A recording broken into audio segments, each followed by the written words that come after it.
सुंदर समय के लिए और आमद के इन रविवारों के लिए। जब आमद के रविवार आते हैं तो काउंटडाउन शुरू हो जाता है ना, काहे का? प्रभु यीशु के जन्म का क्या हम सेलिब्रेशन करेंगे। हमारा एकमात्र पर्व जिसको क्रिसमस कहते हैं वो द्वार पर ही आ पहुंचा है। स्पीड बढ़ जाती है किस चीज की बताइए? स्पीड बढ़ जाती है किस चीज की? है तैयारियों की, घर की तैयारी, चर्चेस की तैयारियां, सब जगह तैयारियां शुरू हो जाती हैं। और बहुत क्रिश्चियन भाई बहन मार्केट में, मुझे याद है जब हम छोटे थे ना, कानपुर एक बहुत बड़ा शहर है और तैयारियां होती तो क्रिश्चियन भाई बहन लोग, परिवार लोग कपड़े खरीदते हुए दिखाई देते थे, घर के लिए चीजों को खरीदते हुए दिखाई देते थे, बहुत खुशी होती थी। मुझे याद है आज तक हम लोग बहुत छोटे छोटे थे, 5-5, 6-6 साल, इतनी खुशी, इतनी खुशी, इतनी खुशी, पता नहीं आप लोग के अंदर इतनी खुशी होगी कि नहीं होगी। इतनी खुशी होती थी क्रिसमस की। तब नादान थे, बहुत सारी चीजों में अनजान थे, लेकिन घर सजाने के लिए बहुत उत्साहित हुआ करते थे। पापा रात में घर सजाते थे, करते करते 24 तारीख भी हो जाती थी सजाते सजाते। मम्मी कहती थी पहले से घर सजा लिया करिए। तो बहुत कुछ चीजें, बहुत सारी बातें क्रिसमस से जुड़ी हुई है। पटाखे छुटाते थे 24 तारीख की रात को, और फिर जो कपड़े लेकर के आते थे, हम लोग 2 थे, एक हमारे पड़ोस में, एक दूसरे को दिखाते, देखो अब की बार हमने ये लेकर के आया हूं, तुम क्या लाए हो, अपने कपड़े दिखाओ। तो वो अपने कपड़े दिखाए, और कभी कभी छिपाते थे, हम तभी दिखाएंगे, है ना। ये खुशी होती है, एक बड़ी खुशी होती है। लेकिन आज क्रिसमस को जब बहुत निकट आकर के समझा तो पता चला कि ये वस्त्र पुराने हो जाते हैं, फट भी जाते हैं, है ना। पता चला कि जहां पर मिटता है वहां पर लड़ाइयां भी हो जाती हैं। पता चला कि पटाखों में पैसे लगा करके वो पैसे फूकने ही होते हैं और उसके अलावा कुछ नहीं। लेकिन ये सेलिब्रेशन का एक पार्ट है, तो मैं कभी भी इसके विरोध में नहीं जा सकता। वो रहना चाहिए, बना रहना चाहिए। उससे बहुत सारी चीजें, उमंगें हमारी जुड़ी थी। व्हाइट वॉश होनी शुरू हो जाती थी, डेकोरेशन, साफ सफाइयां घरों के अंदर, पता चलता था कुछ हो रहा। आज वही लहर है ना, ये वही लहर है। बहुतों के घर में व्हाइट वॉश हो गई होगी, बहुतों के घर में होगी, और शॉपिंग शुरू हो गई होंगी या होंगी। पकवान बनेंगे अब अगले वाले हफ्ते से या इसी हफ्ते से शुरू हो जाएंगे लोगों के घरों में। बड़ा एक क्रेज है, खुशी है। तब घर में ज्यादा बनाए जाते थे, पेरेंट्स सब, पूरा परिवार बैठता था, सब एक साथ बनाते थे, 2-2, 3-3 बजाते थे, बजाते जा रहे हैं, बनाते जा रहे हैं, बनाते जा रहे हैं। पता लगा कैरल पार्टी वाले आ गए, वो उनके लिए और उत्साहित होते थे। रात में गाना गाने के लिए आ गए, दूर से दूर, बिल्कुल गड़िए बने हुए, मार अच्छी मोटी मोटी जैकेट पहने हुए। मैं उनको देखता था कैसे कैसे कर रहे हैं। मुझे कैरल का बहुत शौक था, तो मैं छोटेपन से ही अपने पापा के साथ कैरल में जाता था। इसीलिए जो शौक थे मैंने सब पूरे करे, कोई चीज में रोक टोक नहीं करी। ये खुदा के लिए था और आज तक कर रहे हैं और करेंगे। प्रभु को महिमा मिलनी चाहिए। लोगों को पता चलना चाहिए क्रिस्त जन्म, लोगों को पता चलना चाहिए कि प्रभु यीशु मसीह का जन्म हुआ क्यों। लोगों को जानकारियां होनी चाहिए। यदि हमारे जीवन से नहीं पता चलेगा तो कौन उनको जाकर के बताएगा? फिर अलग से कोई तैयार किया जाएगा, उसको जंगल में छोड़ा जाएगा और जंगल में से निकल के आएगा और जंगली बातें करेगा, हे सांप के बच्चों तुम्हें किसने है ना? तो क्या होगा? लोगों को थोड़ा सा बुरा लगेगा।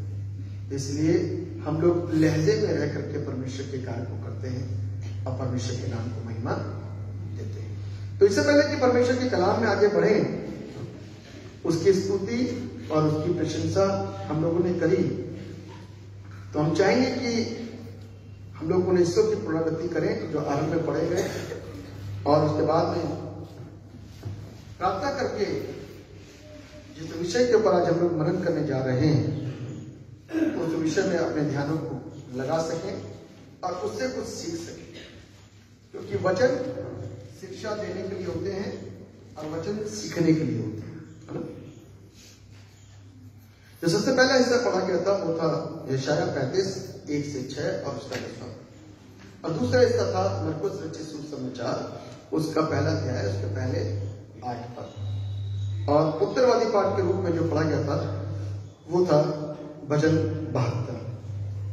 इनसे संबंधित जो आज का थीम है, जो आज का शीर्षक है, वो है यूहन्ना बपतिस्मा दाता का संदेश, the message of John the Baptist, है ना? The message of John the Baptist. इस विषय के ऊपर मनन करेंगे कि जॉन द बैप्टिस्ट को इतना ज्यादा स्पेशल क्यों बता दिया गया और क्यों उसको आमद के द्वारों के साथ में कनेक्ट कर दिया गया और जोड़ दिया गया। इस विषय के ऊपर मनन करें। आइए दुआ करें, उसके बाद में सीखें।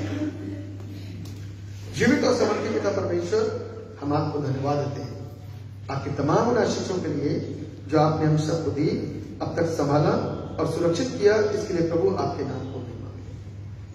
दुआ करते हैं पिता, जब हम वचन से सीखें तो रूह कुदूस हमको गाइड करें ताकि हमारी बुद्धियां खुल सकें और सकारात्मक, जो अभी तक हम उल्टा सुनते थे, उल्टा सीखते थे, उल्टा समझते थे, उल्टा लेते थे, प्रभु आज सीधा समझने लग जाए।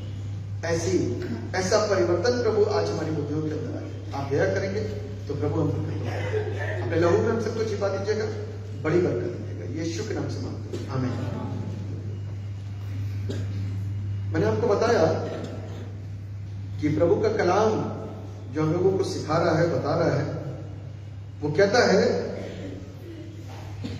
The message of John the Baptist who is a model of Christian ministers, है ना? यानी कि वो एक मसीह अगुवों के लिए एक आदर्श और एक नमूना है। किसके लिए? मसीही अगुवों के लिए एक आदर्श और एक नमूना। तो हम सबको जॉन द बैप्टिस्ट के द्वारा कुछ सीखने के लिए आज मौका है, तो हम सीख सकते हैं। एक आध शब्दों में, एक दो शब्दों में बता सकते हैं जॉन द बैप्टिस्ट के विषय में कोई, कि कौन था वो? राजदूत। और देखो, मार्ग सीधा करने वाला, और अच्छा, मैसेंजर, और बताइए। नहीं था कौन? आया क्यों? चलिए ठीक। यूहन्ना बपतिस्मा दाता जो था, बाइबल बताती है कि ये जकरिया और एलिशबा की औलाद थी, ठीक है ना? कौन था? जकरिया और एलिशबा की औलाद। और बाइबल हमको बताती है कि परमेश्वर की बातों पर विश्वास न कर सका जकरिया, तो जब तक संतान नहीं हुई तब तक कैसा रहा? बोल नहीं सकते। लेकिन परमेश्वर ने जॉन द बैप्टिस्ट को, यूहन्ना बपतिस्मादाता को एक विशेष कार्य के लिए जन्म दिलवाया। और विशेष काम क्या था? संदेश लेकर के जाओ। और कैसा संदेश? खरा और सीधा। ठीक है ना? कैसा संदेश? खरा संदेश और सीधा संदेश, जिसके लिए बोलते हैं कि मार्ग को सीधा करना। और उसने क्या करा? मार्ग सीधा करना। मार्ग सीधा करने का मतलब मालूम है क्या है? मार्ग सीधा करने का मतलब क्या है? यानी कि लोगों को सही पथ पर, सीधे रास्ते पर चलने के लिए प्रेरित करना। उबड़ खाबड़ नहीं, उल्टा सीधा नहीं, ऊंचा नीचा नहीं, गड़बड़ नहीं, टेढ़ा मेढ़ा नहीं, सीधे मार्ग पर चलने के लिए प्रेरित करना। सीधा और सच्चा और सपाट।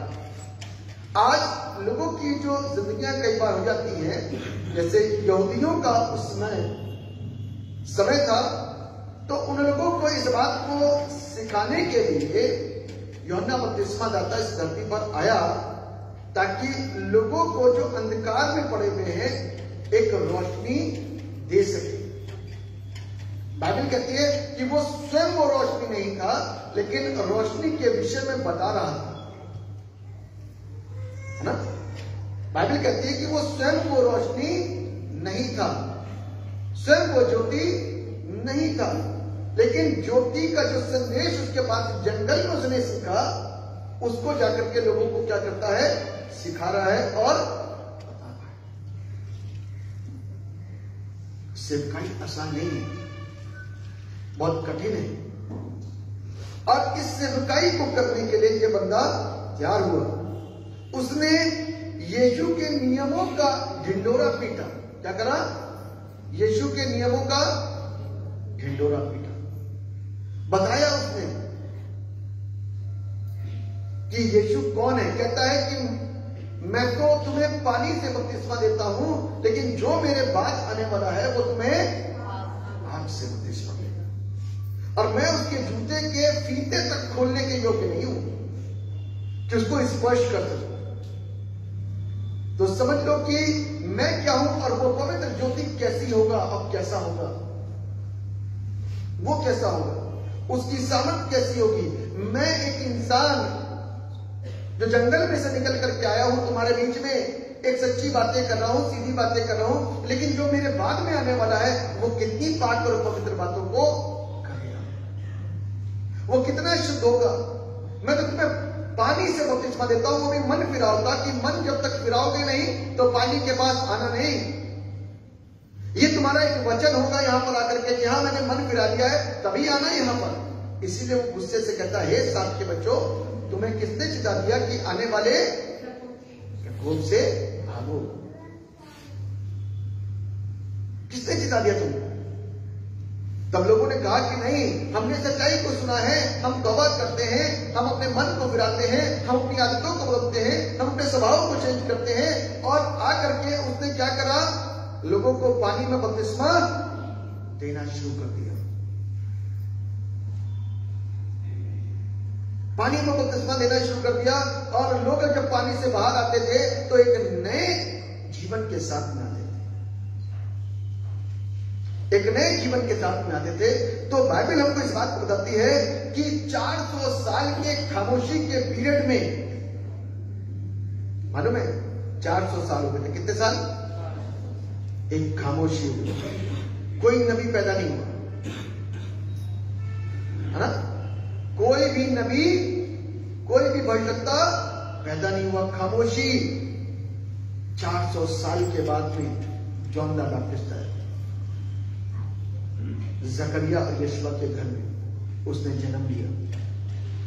400 साल के बाद, 400 साल की गहरी खाई, 400 साल का गहरा अंधकार। उसके बाद में आज की तारीख में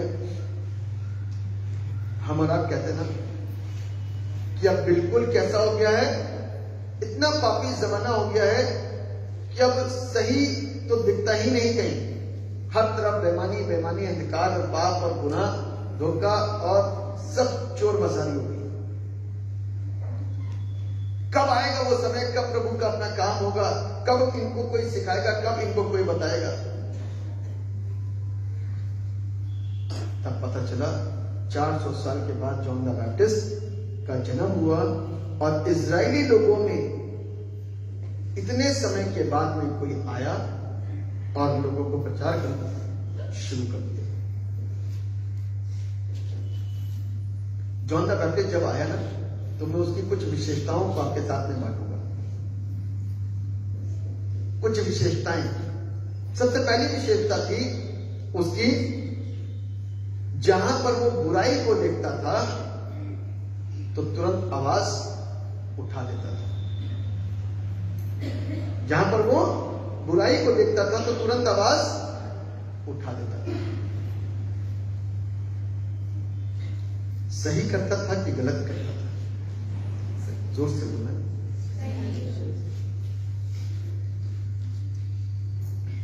बाइबल बताती है कि जहां पर वो लोगों की जिंदगियों के अंदर बुराइयों को देखता था तो वो उसकी निंदा करता था कि जो तुम कर रहे हो वो गलत कर रहे हो, सही नहीं कर रहे।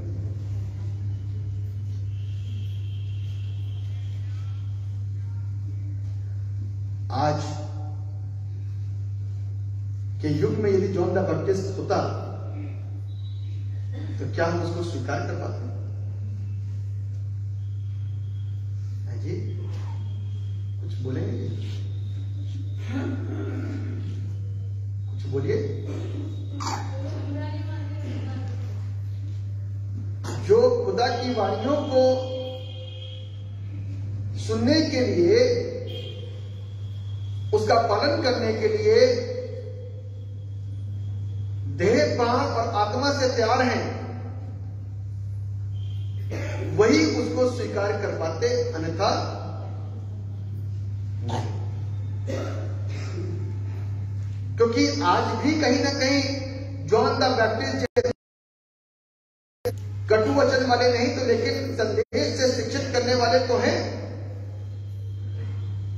जिनके शब्दों की, जिनकी बातों की, जिनके वचनों को जो परमेश्वर के कलाम से दिए जाते हैं अवहेलना की जाती है, बुरा कहा जाता है, शिकायतें हो जाती हैं। साहब के बच्चों क्यों आ रहे हैं यहां पे?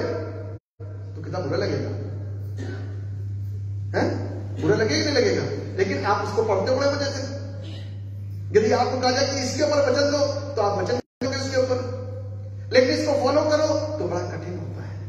हम कहते हैं वैसी प्रोफेसी करो जैसा हमारे जी को अच्छा लगे, वो बातें करो ताकि हम सुकून में, तुम सुकून में। लो जी थैंक्सगिविंग तुम भी लो, रखो अपने पास में, तुम भी खुश और हम भी खुश, हमें बुरा नहीं कहा गया और तुम्हें भी बुरा नहीं लगा।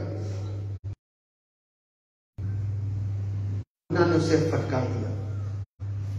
क्या कर दिया? फटकार दिया। तो यूहन्ना ने गलत करा कि अच्छा करा?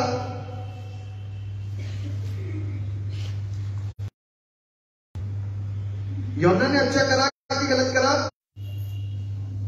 एक बड़ी आशीष की बात है चर्च के लिए, आशीष की बात है। और चर्च मुझको सुनते सुनते 17 साल हो गए, ठीक है? हो गए ना गड़बड़ी? कौन सी जगह पे करोगे कोई प्ले? खुदा के घर में। क्या करके करोगे? पी करके। जॉन द बैप्टिस्ट यदि वहां पर होता तो क्या कहता? है साहब के बच्चे नशेबाज। तो बुरा लगता है कि अच्छा लगता? और मेरे को किसी ने फोन करके बताया, फादी साहब ऐसी ऐसी बात हो गई हमारे चर्च में। मैंने कहा ट्रेड करो और निकाल के बाहर कर दो, क्या प्रोग्राम नहीं होगा, खत्म कर दो। तू आपको छोड़ देगा? बताइए, क्रिश्चियन को नहीं छोड़ रहा है तो बाहर से क्या उम्मीद रखते हो कि वो आपको छोड़ेगा? अभी हम ही नहीं सीख पाए तो उनको तो पता ही नहीं, कुछ भी ABCD तक नहीं पता होगी।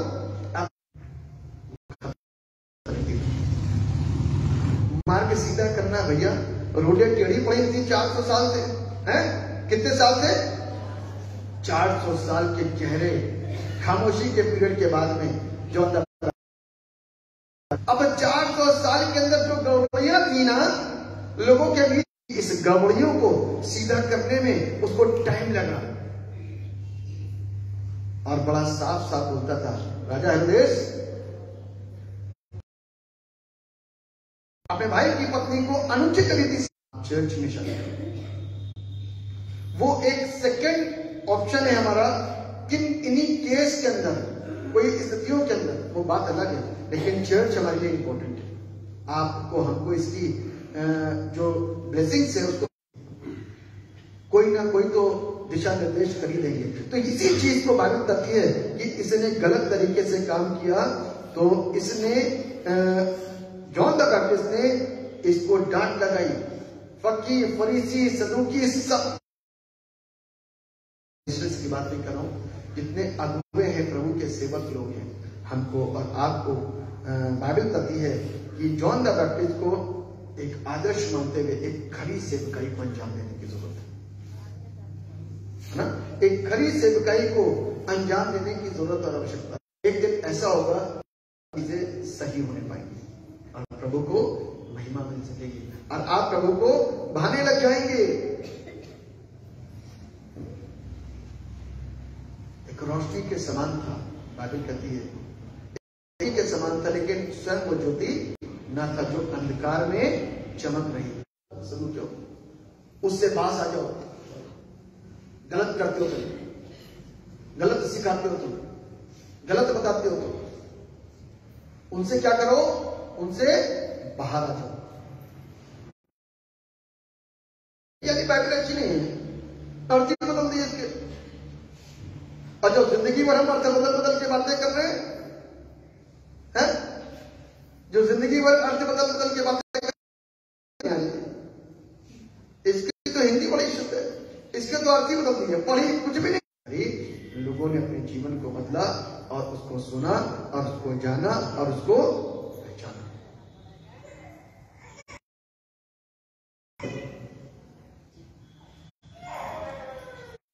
वॉच करता रहो, देख रहा हूं क्या है, क्या चल रहा है, देख रहा हूं सबको।